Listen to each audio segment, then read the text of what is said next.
Selamat pagi, anak-anak Bapak semuanya. Materi pembelajaran kita hari ini adalah struktur teks fabel. Ada di halaman 209 sampai 219. Tujuan pembelajaran kita, siswa mampu menelaah struktur fabel atau legenda daerah setempat yang dibaca dan didengar. Nah, sebelum kita memulai pembelajaran hari ini, mari kita berdoa menurut agama dan kepercayaan kita masing, agar pembelajaran kita dapat berjalan dengan baik. Berdoa dimulai. Berdoa selesai. Nah, sebelum kita melanjutkan pembelajaran kita, coba buka halaman 209 dan baca dan pahami. Setelah dibaca dan pahami, mari kita lanjut pembelajaran kita yang akan kita bahas. Teks fabel. Fabel yang kita ketahui bahwa itu merupakan cerita fiksi atau tidak nyata berupa dongeng yang menggambarkan budi pekerti manusia yang diibaratkan pada hewan. Karakter hewan dalam cerita fabel dianggap mewakili karakter manusia dan diceritakan mampu bertindak seperti manusia, tetapi tidak menghilangkan karakter hewannya. Ini yang dimaksud dengan fabel. Struktur teks fabel. Yang pertama ada namanya orientasi. Orientasi adalah bagian awal dari suatu cerita yang berisi pengenalan tokoh, latar, tempat, dan waktu. Nah, biasanya atau pada umumnya, orientasi ini berada di awal teks atau awal cerita. Contoh, hidup seekor kancil yang bertempat tinggal di hutan. Nah, hidup seekor kancil itu namanya pengenalan tokoh. Dan tempat tinggal di hutan itu merupakan latar tempat. 2. Komplikasi. Komplikasi adalah konflik atau permasalahan antara satu dengan tokoh yang lain. Komplikasi menuju klimaks. Nah, artinya komplikasi ini adalah konflik ataupun masalah-masalah yang ada di dalam cerita. Sehingga masalah-masalah ini mencapai namanya klimaks atau namanya puncak sebuah permasalahan.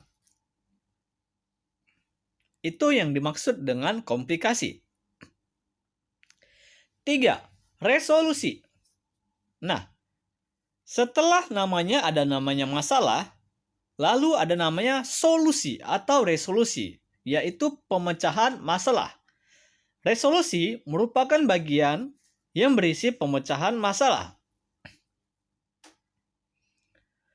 4. Koda.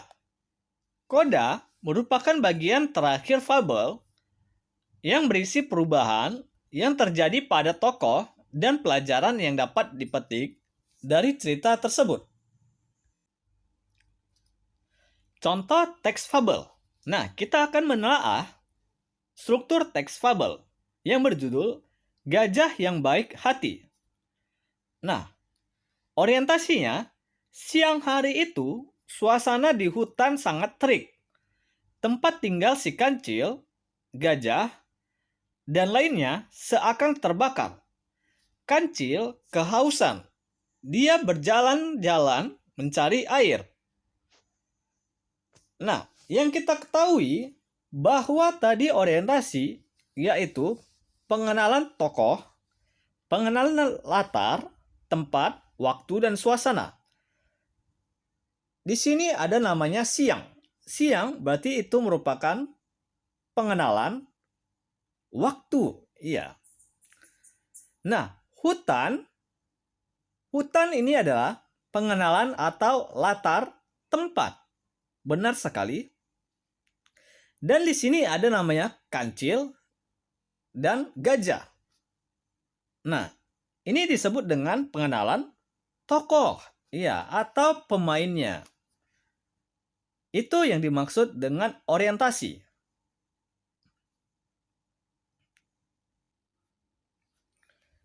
Nah, pada paragraf kedua itu merupakan komplikasi. Coba dibaca dan dipahami teks berikut ini. Nah, pada teks ini, gajah yang baik hati, masalahnya atau komplikasinya yaitu berada pada kalimat pertama, kalimat kedua, dan kalimat ketiga. Di tengah perjalanan, dia melihat kolam dengan air yang sangat jernih. Tanpa pikir panjang, dia langsung terjun ke dalam kolam. Tindakan kancil sangat ceroboh. Dia tidak berpikir bagaimana cara ia naik ke atas. Beberapa kali, kancil mencoba untuk memanjat, tetapi ia tidak bisa sampai ke atas. Nah, itu merupakan sebuah masalah. Sedangkan klimaksnya atau puncak permasalahannya ini berada pada kalimat "Kau mau memanfaatkanku ya kancil? Kau akan menipuku untuk kepentingan dan keselamatanmu sendiri."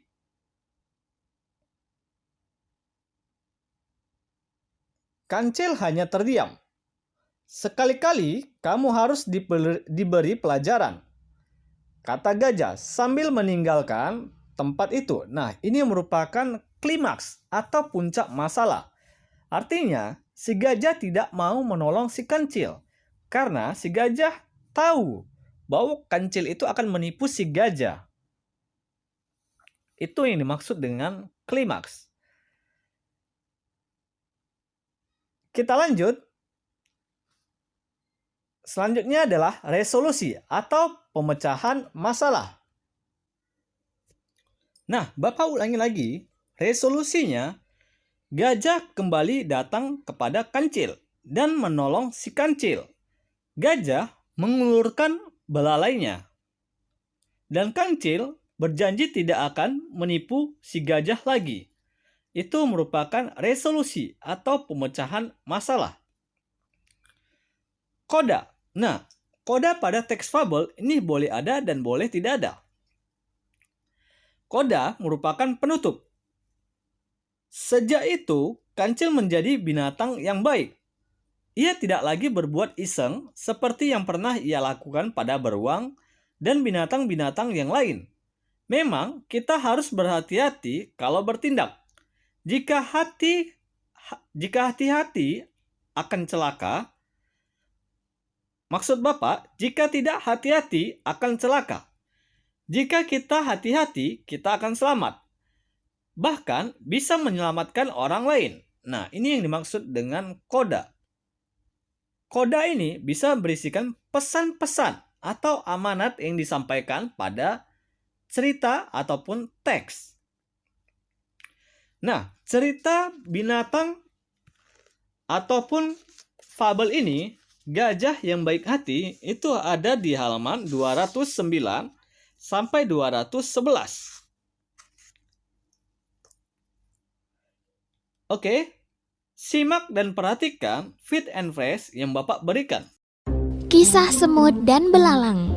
Pada suatu hari di musim panas, di sebuah ladang di hutan yang rimbun, seekor belalang sedang melompat-lompat riang, berkicau dan bernyanyi sepuas hati. Pada saat itu, seekor semut lewat, membawa dengan susah payah butir jagung yang dia bawa ke sarangnya. Hei semut, kamu sedang apa? Ayo kemari dan bermain denganku. Lihat, hari ini sangat cerah. Ayo, kita nikmati hidup kita. Hahaha. Kata si belalang. Aku sedang menyimpan makanan untuk musim dingin, dan aku menyarankanmu untuk melakukan yang sama, hai belalang. Jawab si semut. Kenapa repot-repot menyiapkan makanan untuk musim dingin? Musim dingin masih lama kan? Lihat, banyak sekali makanan saat ini. Ini tidak akan habis, Semut. Tapi semut tidak memperdulikan ajakan si belalang. Dia melanjutkan perjalanan dan melanjutkan kerja kerasnya. Sementara itu, belalang kembali bernyanyi dan memainkan violinnya. Ketika musim dingin tiba, belalang mendapati dirinya lemah karena kelaparan. Sementara itu, semut-semut terlihat berbahagia dan bersenang-senang. Mereka membagikan setiap hari jagung dan biji-bijian dari lumbung makanan yang mereka kumpulkan di musim panas. Selesai. Hai adik-adiknya Yuta. Kisah semut dan belalang ini mengajarkan agar kita selalu bekerja keras untuk mendapatkan kesuksesan di masa yang akan datang loh. Menabung untuk sesuatu yang kita inginkan di masa yang akan datang adalah sesuatu hal yang baik. Nah, pesan Yuta lainnya, kamu jangan terlena dengan keadaanmu saat ini. Bisa jadi saat ini kamu bahagia dan punya segalanya. Tapi kamu tidak tahu kan apa yang terjadi di masa depan? Masa depan yang sukses dan bahagia akan kamu raih kalau kamu bekerja keras. Terima kasih. Salam Yuta.